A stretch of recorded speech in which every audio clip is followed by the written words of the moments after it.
অসীমদার মতো এত talented artist Bharatvarsha আছে কিনা আমার সন্দেহ, পশ্চিমবঙ্গ ছবি এইরকম ট্যালেন্ট, এইরকম আওয়াজ, এইরকম তার প্রেজেন্টেশন আমি খুব কম দেখেছি।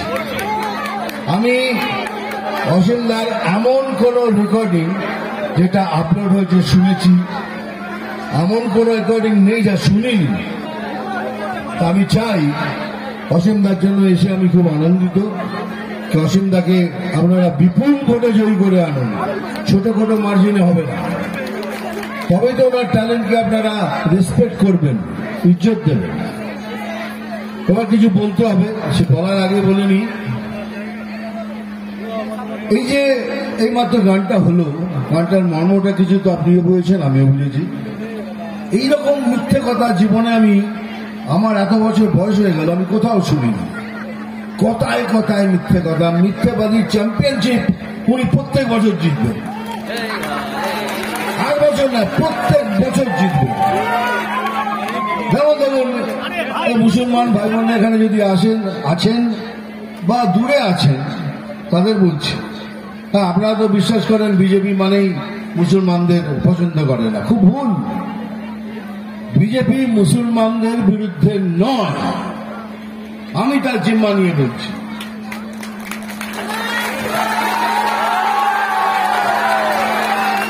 দেখুন তার একটা উদাহরণ দিচ্ছি, এই সিএএ কি বলে বেড়াচ্ছে, এই সিএএ নিলে পরেই তোমাদের দেশ থেকে বার করে দেবে, তোমাদের নাগরিকত্ব চলে যাবে, তোমরা না খেয়ে মরবে, তোমরা রেশন পাবে না, তোমরা এই পাবে না, ওই পাবে না, তোমরা যেভাবেই হোক নাম লেখাবে না। সিএএ নাগরিকত্ব কেড়ে নেবার আইন নয়, নাগরিকত্ব দেওয়ার আইন। যারা নাগরিক নয় তাদের নাগরিক করে দেওয়ার আইন। আর এটা শুধু মুসলমানদের জন্য নয়, এটা আমার জন্য, আমাকেও কালকে জমা করতে হবে।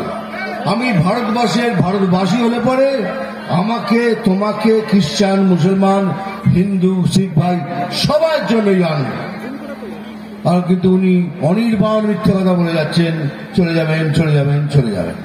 চলুন আমি আপনাদের সামনে একটা চ্যালেঞ্জ রাখছি, আমি যা বললাম এটা যদি ভুল হয় তাহলে এই মাঠে আপনারা সবাই মিলে এসে থুতু ফেলবেন, আর আমি সেই থুতুটা চাটবো।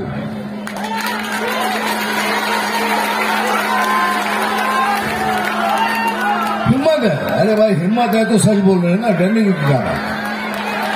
अब बोले लाओ इधर,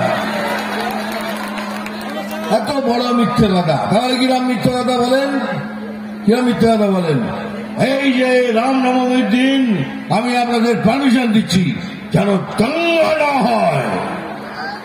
দাঙ্গা কেন হবে না? আমরা দাঙ্গা করি না। দাঙ্গা করেন, এবার ধরা পড়ে গেছেন তো, সন্দেশকারীতে বন্দুক আর বোম ওটা দিয়ে পুজো করার জন্য, জয় মা পুজো করার। বন্দুক আর বোম কি দাঙ্গা করার জন্য কি দাঙ্গা করার জন্য? কি করে পেলেন? এইটা হলো ওনার টেকনিক। উনি বলবেন দাঙ্গা নয়, তার মানে রেডি থাকো, দাঙ্গা করতে হবে। উনি বলবেন দেখবেন গাড়িতে গাড়িতে সব অস্ত্র হার নিয়ে আসছে, তার মানে বুঝে যাবেন গাড়িতে করে অস্ত্র নিয়ে আসবি। তবে এটা ইনডাইরেক্টলি উনি হিন্ট দেন যে গাড়িতে করেই সব অস্ত্র নিয়ে আসবে। যাই হোক, আপনাদের বলে রাখলাম, দয়া করে আমার কথা শুনুন, এই কথায় বিশ্বাস করবেন না, মিথ্যে প্রচারে যাবেন না। তা নাহলে কি হবে, আপনি যদি নাম না লেখান তাহলে আপনি গভর্নমেন্টের যত সুযোগ আছে কিচ্ছু পাবেন না। এই জন্য পাবেন না কারণ আপনার কাছে কার্ড নেই, আধার কার্ড নেই।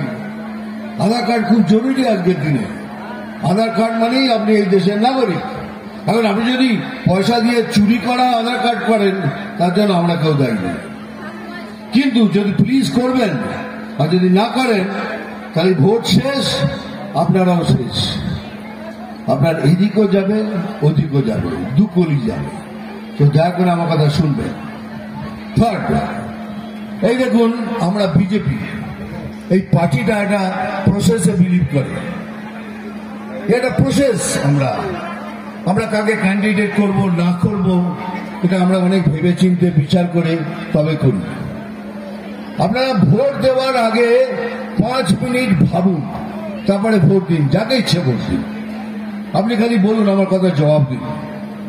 ভারতীয় জনতা পার্টি কি দুর্নীতিগ্রস্ত পার্টি? না। এরা কি গরু চুরি করে, কয়লা চুরি করে, বালি চুরি করে, পড়াশোনা চুরি করে, রেশন চুরি করে, এসব বোম আর ওইসব কি বলে বন্দুক ফন্দুক ঘরে রাখে? না। তবে এটা স্বচ্ছ পার্টি। সেই স্বচ্ছ পার্টি আর একজন স্বচ্ছ এবং সৎ লোককে ক্যান্ডিডেট বানিয়েছে, তার নাম হলো অসীম রায়।